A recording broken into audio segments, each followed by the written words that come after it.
베드로전서 6장 1장 3절에서 6절까지, 베드로전서 1장 3절에서 6절까지입니다.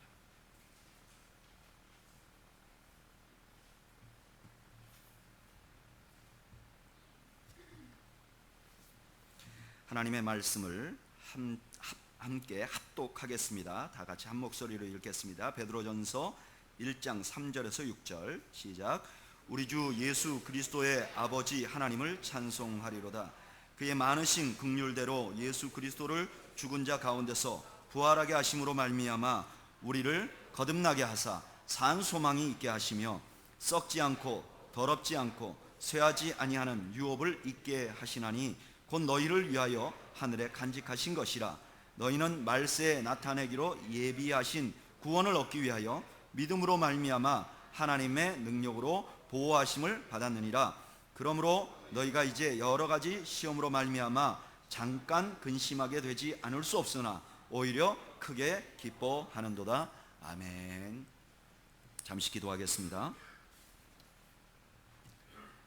하나님 우리 아버지, 은혜 감사합니다.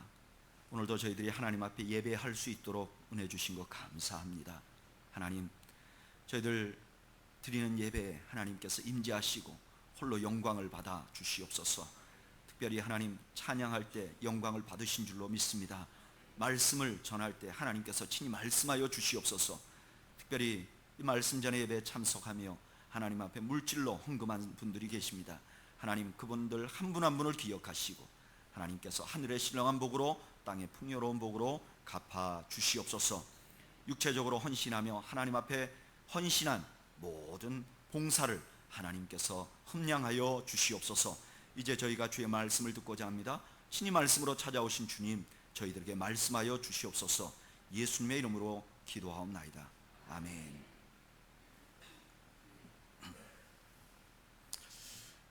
지난 주일 주 중에 저희 가정에 장례가 있어서 우리 사랑하는 성도님들께서 많이 도와주시고 또 사랑을 베풀어 주셔서 너무 감사합니다. 저희 어머니께서 소천하시자마자 제가 이제 저희 형제간들께 먼저 연락을 했는데, 수원에 계시는 우리 누님께 장례를 부산에서 치르게 되고 이렇게 하겠다고 말씀을 드리니까 조금 후에 전화가 왔어요. 전화가 와서 하는 말이, 그 장례식을 수원에서 하면 어떻겠냐. 이유가 이제 제가 그 부산에 올 때는 비교적 규모가 있는 교회에 부임을 했었는데 이제 새로 교회를 개척했다고 하니까 이게 어떻겠냐. 그리고 조문객들이 아무도 오지 않으면 이게 얼마나 쓸쓸한 장례가 되겠는가. 그래서 수원에서 하면 어떻겠는가 이렇게 저한테 묻더라고요. 제가 다 계획이 돼 있고 장례는 내가 알아서 할 테니까 내려오라 이렇게 얘기를 했습니다. 그런데 누님이 내려와서 보니까 보고선 1시간도 채 되지 않아서 자기가 염려한 것이 얼마나 쓸모없는 염려였는지를 금방 알 수 있게 됐어요. 왜냐하면 우리는 교회 성도들이 보통 친척보다도 더 열심히 도우시는 거예요. 더 열심히 일하시는 거예요. 그리고 본인이 생각했던 것보다 훨씬 더 많은 조문객들이 와서 조문을 하는 것을 보면서 우리 누님이 이렇게 은혜를 많이 받은 것 같아요. 장례식이 다 끝나고 나니까 참 너희 그 교회가 대단하다. 그리고 교회라는 것이 이렇게 대단하구나. 그런 말을 했습니다. 저희 아이들도 이번에 장례식을 치르면서 우리는 교회는 교회가 아니라 가족이라는 느낌이 든다고 그렇게 얘기를 했습니다. 참 이렇게 어려운 시대에 우리가 새로운 가족, 그것이 바로 교회이기를 소망합니다. 그리고 저희는 우리는 교회가 바로 그런 구조를 이루기를 소망합니다. 이렇게 장례식을 치르면서 우리 아이들이 마지막 하관할 때 좀 이상한 것을 발견했다 그래요. 뭘 발견했냐면은 하관식이 참 슬픈 시간입니다. 저도 그 슬픔을 이기기가 참 힘들었고 또 아쉬움을 이기기가 참 힘들어 어려운 시간을 지내는데, 하관식을 집례한 집례 목사님이 저의 친구입니다. 그런데 친구 목사님이 친구의 하관식을, 친구 어머님의 장례 하관식을 인도하면서 입가에 계속 미소를 띠고 있더라는 거예요. 그래서 우리 아들이 볼 때는 좀 이상하다. 자기 친구 어머니가 돌아가셨고 친구는 저렇게 울고 있는데 왜 저 목사님은 저렇게 미소를 띠고 있을까? 그런데 그 목사님이 하시는 설교를 계속 들으면서 자기가 저 목사님이 왜 웃으셨는지 그것을 알게 됐다, 이렇게 얘기를 하더라고요. 오늘 본문이 바로 그런 이해를 가지고 보아야 하는 본문입니다. 오늘 본문은 이렇게 시작합니다. 우리 주 예수 그리스도의 아버지 하나님을 찬송하리로다. 그리고 이렇게 끝납니다. 6절을 보면 오히려 크게 기뻐하는도다. 찬송으로 시작해서 기쁨으로 끝납니다. 이 말을 들으면 언뜻 이렇게 생각될 수 있습니다. 이분들에게 무슨 좋은 일이 생겼는가? 이분들에게 무슨 아주 큰 부흥이 일어났던가? 아니면 교인들 가운데 아주 큰 행운이 생겼던가? 뭐 그런가 하는 생각이 들 수가 있습니다. 그런데 이 베드로 전서를 봤던 성도들의 상황은요, 그렇지 않았어요. 베드로 전서는 정확히 언제 쓰여졌는지 모릅니다. 많은 사람들이 그냥 상상하기를 베드로 전서는 AD 63년에서 아마도 68년 사이에 써졌지 않을까, 그렇게 상상할 뿐입니다. 그러면 그 AD 64년에서 63년에서 68년 사이에 어떤 일이 생겼는가? AD 64년 7월 19일에 로마에는 대화재가 생겼습니다. 로마는 아주 계획된 도시인데요, 주로 나무로 지어졌고 이 도로와 도로폭이 굉장히 좁았습니다. 그리고 그런 좁은 골목에 아주 높은 1층, 2층짜리 건물을 지어서 만들어 놓은 도시입니다. 그래서 불이 한번 붙자 이 불이 삽시간에 온 도시에 퍼졌고요, 자그마치 3일간 불이 탔다고 합니다. 그런데 로마 시민들이 그 불길을 잡으려고 모두 달려들어서 불길을 잡아서 불이 한번 꺼진 적이 있다고 합니다. 그런데 누군가가 다시 방화를 해가지고 이 불이 온 로마를 다 태운 거예요. 로마 시민들은요, 이게 누가 한 짓인지 다 알고 있었습니다. 로마의 황제였던 네로가요, 어떤 사람이었느냐, 참 아름다운 도시를 건축하고 싶은 거예요. 그런데 로마라는 도시는 이미 계획되지 않게 다 이렇게 도시가 이미 건설되어 있는 거예요. 그러니까 이 로마 황제 네로가 이 도시를 싹 없애버리고 새로운 도시를 건축하고 싶은데 그게 되지 않으니까 방화를 했다 하는 것이 모든 로마 시민들이 생각하고 있는 바였습니다. 네로는 자기에게 주목되는 그 방화에 대한 책임을 벗어나 보려고 이 모든 방화에 대한 책임을 누구에게 돌릴까 하다가 찾아낸 대상이 바로 기독교인들이었습니다.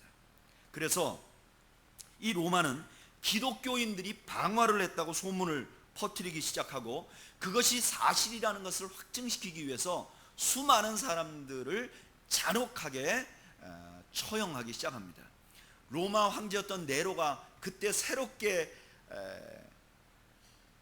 발명했던 처형 방식 중에 하나가 생사람을 송진에 굴린 다음에 살아있는 그대로 기둥에 묶어서 불을 붙이는 것입니다. 그러면 이 사람이 살아있는 채로 불타기 때문에 굉장히 괴로워하고 그 불타는 것을 많은 사람들이 볼 수 있도록 만들었다는 거예요. 뿐만 아니라 여러분들이 잘 아는 것처럼 원형극장에다가 집어넣고 사나운 맹수들을 그 안에 풀어놓기도 하고요, 수 없는 방법으로 잔혹하게 기독교인들을 핍박하기 시작합니다. 당시에 이 베드로는 로마에 거주하고 있었고요, 많은 그리스도인들이 로마에서 뿔뿔이 흩어지기 시작했어요. 그리고 이 박해의 운동이 로마에서 일어나자 점점 다른 소도시에도 일어나기 시작했고, 그런 핍박이 도시마다 퍼져서 도시에 있는 그리스도인들이 지방으로 피신할 수밖에 없는 상황이 되었습니다. 그래서 베드로가 그의 편지를 시작할 때 이렇게 시작합니다. 베드로전서 1장 1절 볼까요? 예수 그리스도의 사도 베드로는 본도, 갈라디아, 갑바도니아, 아시아와 비두니아에 흩어진 나그네, 그러니까 나그네처럼 흩어져 있는 이 사람들에게 편지를 쓰고 있는 거예요. 그래서 베드로전서 전체를 보면 시련, 시험, 이런 말이 너무너무 많이 나옵니다. 그런데 이렇게 시련을 겪고 있고 고난을 겪고 있는 그리스도인들에게 사도 베드로가 편지를 쓰면서 첫 번째 한 말이 뭐냐면 찬송한다는 거예요. 그리고 마지막 말이 뭐냐면 기뻐한다는 거예요. 아니 도대체 어떻게 그럴 수 있느냐 말이에요. 어떻게 베드로는 지금 이렇게 극심한 고난을 당하는 사람들에게 찬송하라고 그러고 기뻐하라고 말할 수가 있는가 말이에요. 오늘 본문에서는 베드로가 그렇게 말할 수 있는 이유를 세 가지 제안해 주고 있습니다. 첫째는 무엇인가? 저를 따라 하시죠. 산 소망 때문입니다. 우리 3절 말씀을 한번 읽어볼까요? 읽어보죠. 시작. 우리 주 예수 그리스도의 아버지 하나님을 찬송하리로다. 그의 많으신 긍휼대로 예수 그리스도를 죽은 자 가운데서 부활하게 하심으로 말미암아 우리를 거듭나게 하사 산 소망이 있게 하시며. 여러분, 소망은 소망인데 살아있는 소망이라는 거예요. 그러면 이 살아있는 소망이라는 것은 무엇인가?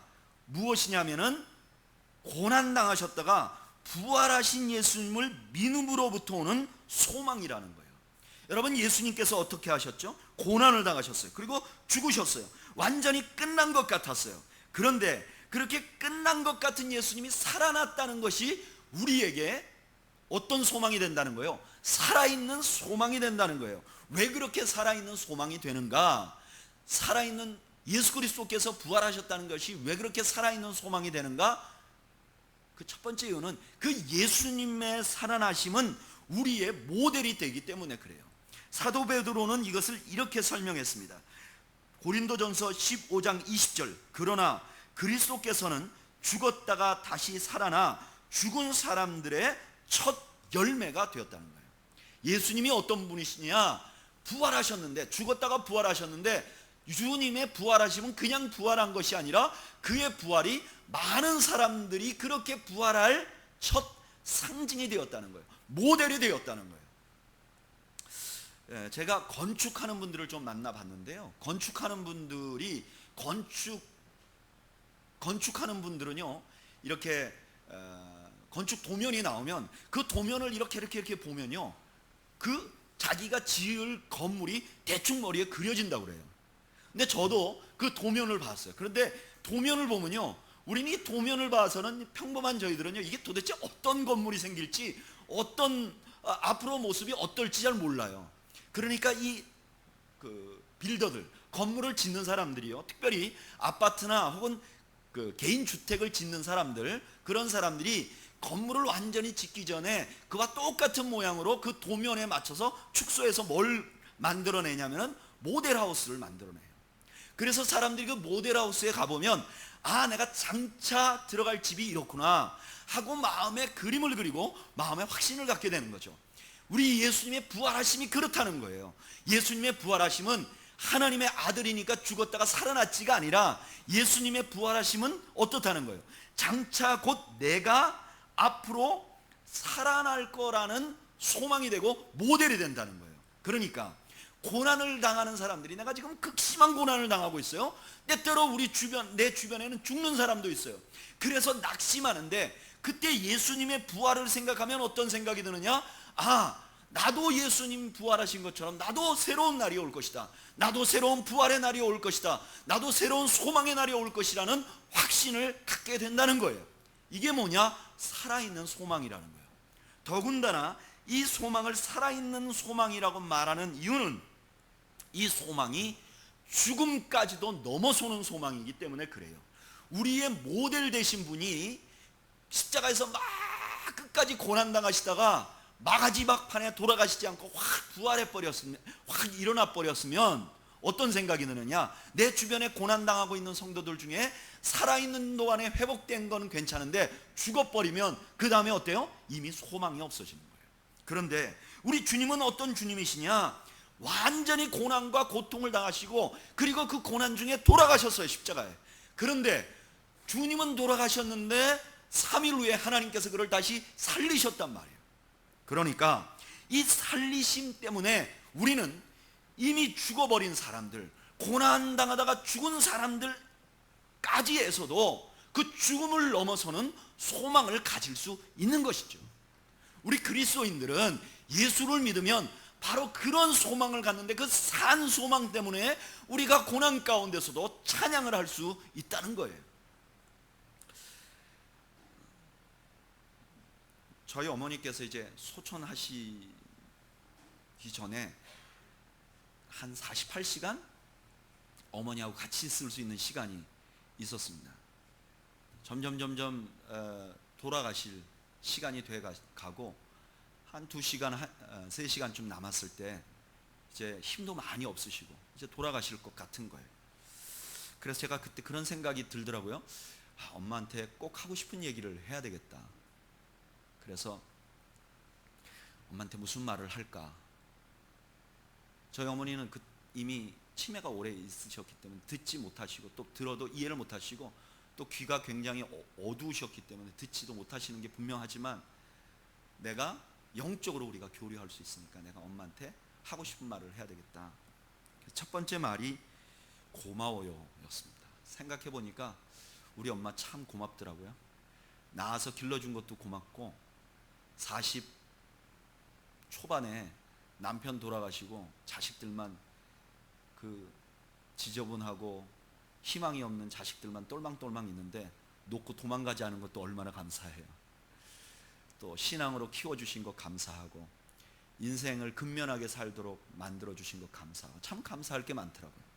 그래서 엄마 고마워 라는 말을 꼭 해주고 싶었고, 또 하나는 엄마 미안해 라고 하고 싶더라고요. 참 너무나 미안하다 그런 생각이 들더라고요. 엄마는 저를 위해서 최선을 다해서 헌신하셨는데 저는 그렇게 하지 못했던 것 같아요. 늘 저만 생각하고, 또 제가 살아내야 될 인생이 숨가쁘니까 그것 생각하느라 어머니를 충분히 못 모셨던 것 같아요.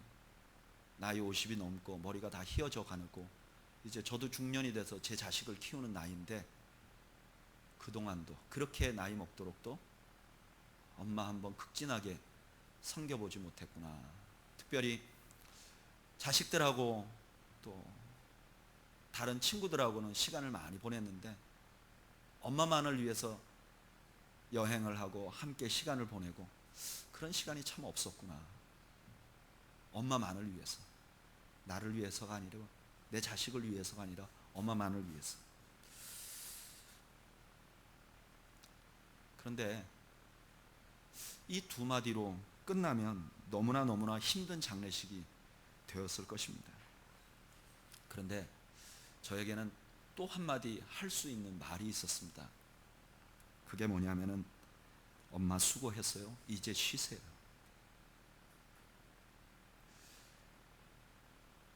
이제까지 제가 해줄 수 있었던 그 어떤 것보다 더 어머니에게 잘 해주실 수 있는 곳, 가장 평안함을 주시는 곳, 바로 그곳이 우리 어머니가 가셨다고 하는 확신이 있기 때문에 엄마 수고하셨어요. 이제 쉬세요 라는 말을 할 수 있는 것이죠. 절망을 이기는 소망, 이게 바로 그리스도인들의 특권인 것 같습니다. 여러분, 우리가 가진 믿음이 죽음을 넘어서는 믿음임을 여러분 믿으시기를 바랍니다. 그리고 또 하나, 이 부활을 묵상하면 우리 자신에 관해서도 새로운 소망을 가지게 됩니다. 우리 주님께서는 십자가에서 세상 죄를 다 지셨습니다. 얼마나 그 세상 죄를 지고 있는 예수님의 모습이 추악했는지 하나님조차도 얼굴을 돌리셨습니다. 그런데 세상의 모든 죄를 다 짊어지시고 죽은 그 예수님을 하나님은 다시 살리셨습니다. 여러분, 우리가 죄가 아무리 많아도 예수님께서 다 짊어지신 죄보다는 적죠. 예수님이 죄인이라서가 아니라 온 세상의 죄를 다 짊어지셨기 때문에 우리가 적죠. 온 세상의 죄를 짊어지신 예수님을 다시 살리신 하나님이시라면, 비록 오늘 하루도 온전하게 살아내지 못한 부족한 나이지만 주님께서 다시 살려주실 것이라는 확신을 십자가가 부활이 주고 있는 것이죠. 그래서 우리 마음속에서는 수많은 절망과 또 내 삶의 죽음까지 오는 절망 플러스 내 자신에 관한 좌절, 내가 죄된 모습으로 살고 악한 모습으로 살아왔던 나의 모습 모두를 극복하는 소망이 예수 그리스도에 있다는 사실을 알게 되고, 그 소망이 절망 가운데서도 찬양하고 기뻐할 수 있게 되는 것입니다. 저는 우리는 교회 성도들 모두가 그러한 살아있는 소망을 가지시는 여러분들이 되시기를 주님의 이름으로 축복합니다. 두 번째로, 어떻게 고난 가운데서도 찬양하고 기뻐할 수 있었는가? 저를 따라 하시죠. 우리는 영원한 기업이 있기 때문입니다. 4절 말씀 한번 읽어볼까요? 읽어보죠. 시작. 썩지 않고 더럽지 않고 쇠하지 아니하는 유업을 있게 하시나니 곧 너희를 위하여 하늘에 간직하신 것이라. 아멘. 두 번째로 그렇게 극심한 고난 가운데서도 기뻐할 수 있었던 이유는요, 기업 때문이라는 거예요. 하늘의 기업. 오래전에 제가 청년들 한 8명 정도를 데리고 단기 선교를 간 적이 있습니다. 그 단기 선교를 간 곳이 아프리카였기 때문에 영국을 들려서 가게 됐습니다. 그런데 영국 공항에 너무 늦게 도착하고 비행기도 좀 시간도 달라지고 해서 굉장히 어려운 여행이었어요. 아무 계획도 없이 런던에서 거의 반나절을 기다려야 됐습니다. 그런데 한참 기다리다가 한 자매가 막 깜짝 놀라서 얘기를 하는 거예요. 왜 그러냐 그랬더니 자기 지갑에 500불, 50만 원을 가져왔어요. 청년이 50만 원이면 이게 큰 돈인데 그 500불을 가진 지갑을 잊어버렸다는 거예요. 그래서 같이 간 7명이 난리가 났어요. 한 명 짐을 지키고 온 공항을 다 뒤졌어요. 그런데 그 봉지를 찾을 수가 없는, 그 지갑을 찾을 수가 없는 거예요. 그래서 다들 난리 났고 정말 어떻게 하냐 그러고 그 애를 위로하고, 근데 정작 이 돈을 잃어버린 자매는 굉장히 태어난 거예요. 그래서 우리가 다 찾다가 이제 결국 한 서너 시간을 공항을 샅샅이 뒤졌는데 못 찾았어요. 그래서 왔더니 괜찮다고 놔두라 그러는 거예요. 그러면서 이 자매가 그렇게 태어났던 이유 중에 하나가 뭐냐, 자기가 지갑을 2개 가지고 다니는데 하나는 현찰만 넣어놨대요. 하나는 여권, 크레딧 카드 이런 거는 다 다른 한쪽에다 넣어놨다는 거예요. 그러니까 돈을 잃어버린 게 이게 큰 잃어버린 거지만, 그러나 자기에게 아직도 여권도 있고 또 크레딧 카드도 있고, 그러니까 아주 제일 중요한 건 안 잊어버린 거예요. 그러니까 이 사람이 태어났던 거예요. 여러분, 오늘 본문이 그런 말을 하는 거예요. 우리가 고난을 당하면요, 많은 것을 잊어버립니다. 어떤 때는 재산을 잊어버려요. 또 어떤 때는 건강을 잊어버립니다. 제가 좀 여기 계신 분들 중에 어떤 분들은 비웃겠지만, 제가 조금 나이가 들면서 새롭게 알아내는 사실이 하나 있어요. 그게 뭐냐면요, 몸이 망가지면 처음같이 회복이 안 되는 거예요. 어려서는요, 어디가 부러지면 더 튼튼해지는데 어느 정도 지나니까요, 이게 더 좋아진다는 건 안 되는 거예요. 위가 나빠졌다, 폐가 나빠졌다 그러면 더 좋아지는 건 안 되는 거예요.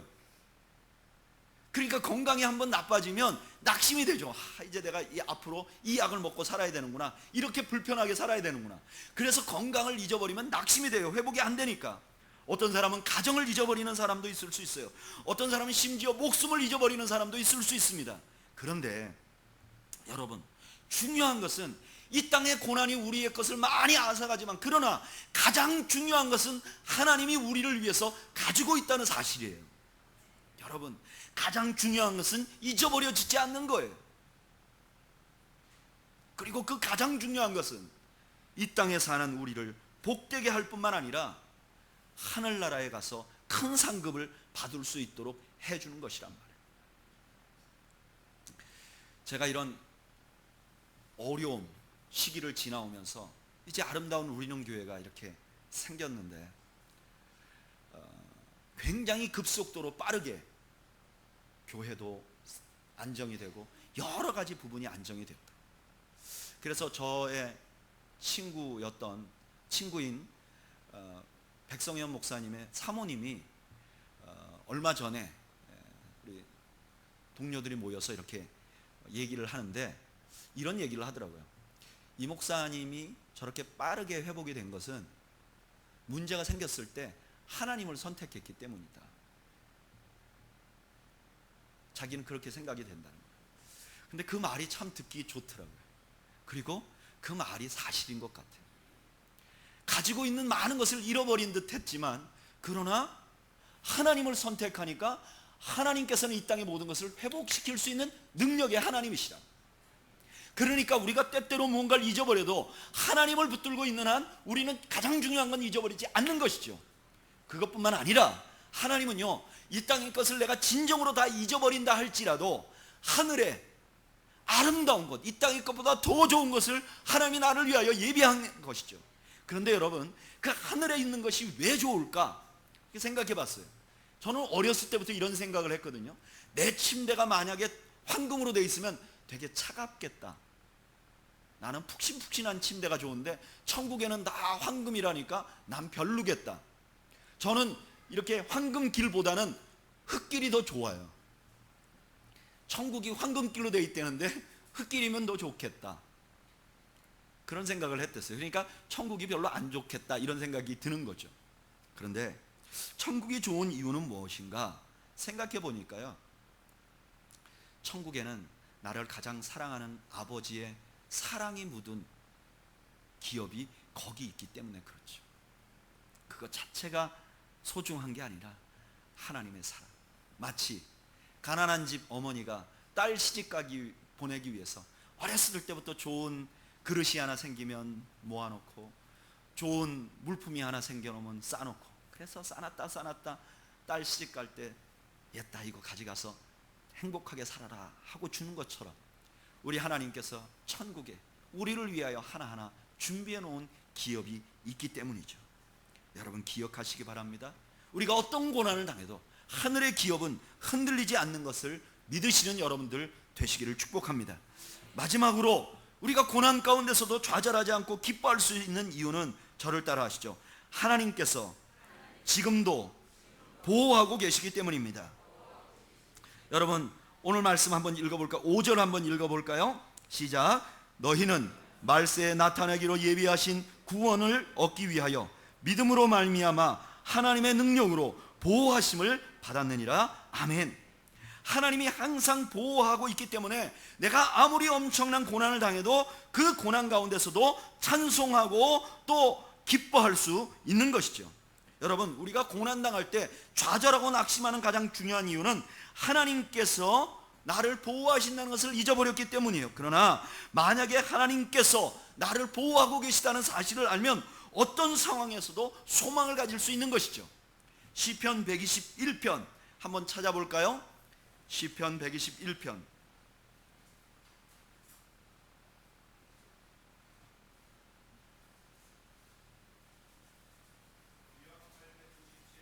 구약 897페이지 1절 말씀 한번 읽어볼까요? 읽어보죠. 시작. 내가 산을 향하여 눈을 들리라. 나의 도움이 어디서 올까? 지금 이 시인이 굉장히 어려운 중에 있는 거예요. 누군가의 도움이 너무너무 필요한 거예요. 그런데 도움을 받을 길이 없어요. 이 땅에서는 아무도 자신을 도와줄 수 없는 거예요. 그런데 하나님이 계시는 여호와의 산을 바라본 것이죠. 그 다음에 2절부터 끝절까지 우리 다 같이 한 목소리로 읽어보겠습니다. 시작. 나의 도움은 천지를 지으신 여호와에게서로다. 여호와께서 너를 실족하지 아니하게 하시며 너를 지키시는 이가 졸지 아니하시리로다. 이스라엘을 지키시는 이는 졸지도 아니하시고 주무시지도 아니하시리로다. 여호와는 너를 지키시는 이시라. 여호와께서 내 오른쪽에서 내 그늘이 되시나니 낮에 해가 너를 상하게 하지 아니하며 밤의 달도 너를 해치지 아니하리로다. 여호와께서 너를 지켜 모든 환난을 면하게 하시며 또 내 영혼을 지키시리로다. 여호와께서 너의 출입을 지금부터 영혼까지 지키시리로다. 아멘. 여러분 이 사실이 믿어지십니까? 이 사실이 믿어지십니까? 여러분 어려움 당할 때 눈을 들어 하나님을 바라보시기 바랍니다. 그러면 하나님께서 우리를 지켜주시는 거예요. 요한 웨슬레는 이렇게 말했습니다. The best of all, 모든 것 중에 제일 좋은 것은 뭐냐? God is with us. 하나님께서 우리와 함께 하시는 것이다. 세상에서 가장 좋은 것은 무엇이냐? 나에게 가장 좋아하시는 것은 좋은 것은 무엇이냐? 하나님이 나에게 함께 한다는 것이에요.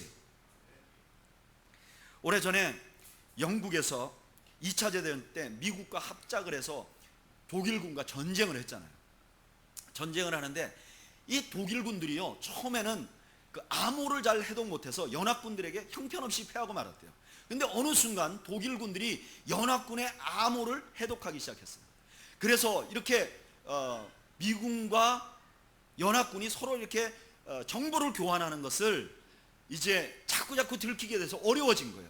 그런데 이제 아주 중요한 전략을 세워야 하는데 그 중요한 전략을 영국에서 세워가지고 그 전략을 아예 가방에다 넣어가지고 사람이 운반하도록 이 사람들이 한 거예요. 그래서 영국 항구에서 배를 띄웁니다. 아주 큰 배는 아니지만 굉장히 빠른 전투함 하나를, 조그마한 전투함 하나를 띄우면서 거기에 있는 그 함장이나 사람들에게 명령을 합니다. 어떻게 해서든지 이것을 미국에 전달해야 됩니다. 절대로 이거 전달 못되면 우리가 전투에 패합니다. 그런데 내가 당신에게 명령하는데 어떠한 어려움이 있어도 좌우로 가지 마라. 직진을 하라. 미국 쪽으로 하여튼 정확하게 가기만 하라. 만약에 적의 배가 나타나면 우리한테 무전을 쳐라. 그 말만 듣고 이제 이 배가 출발하기 시작합니다. 한참을 가는데 아니나 다를까 어느 정도 가니까 앞에 큰 적군의 함정이 나타납니다. 그러니까 이 조그만 배를 타고 가던 이분이, 이 함장이 영국 본부로 무전을 칩니다. 위험하다, 좀 도와달라. 그랬더니 그쪽에서 답신이 옵니다. 직진하라. 그러니까 이분은 명령에 의해서 그냥 직진합니다. 그런데 가까이 가니까 왠지 모르게 이 큰 함정이, 적군의 함정이 한 척이 슬금슬금 자기가 피하는 거예요. 전투를 하면 분명히 이길 수 있는데. 그래서 이 임무를 계속해서 수행하게 됩니다. 그리고 워싱턴 쪽으로 가서 배를 정박합니다. 그리고 그가 가지고 있는 그 문서를 가지고 워싱턴 백악관으로 갑니다. 그런데 그 배가 정박하자마자 그 옆에 당시의 최강이었던 미국과 영국 잠수함 2대가 떠오르는 거예요.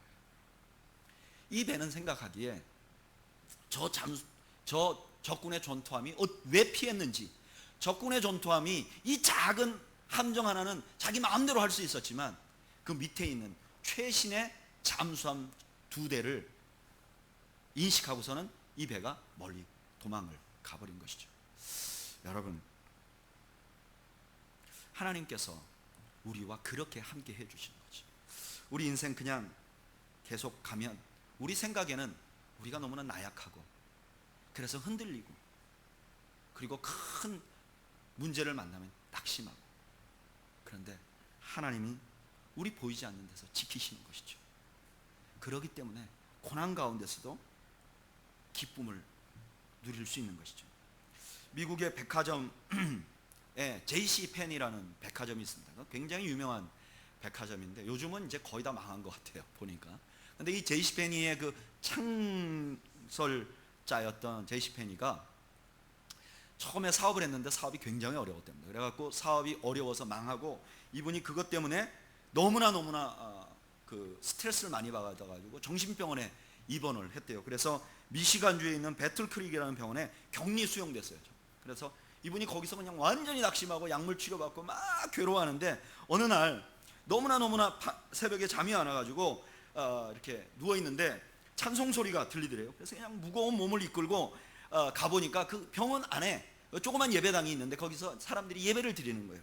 그래서 이분이 그 기도회를 하고 있는 거예요. 그래서 이분이 그 뒤에 기도회 하는 그 예배당 뒤에 이렇게 앉아 있는데 그 앞에 있는 사람들이 찬송을 하는데 무슨 찬송을 하는가? 우리가 아까 불렀던 찬송, 너 근심 걱정 말아라, 주 너를 지키리. 그런데 그 제이시 페니가 거기서 갑자기 확신을 갖게 됐답니다. 하나님, 나는 아무것도 할 수 없습니다. 나를 도와주십시오.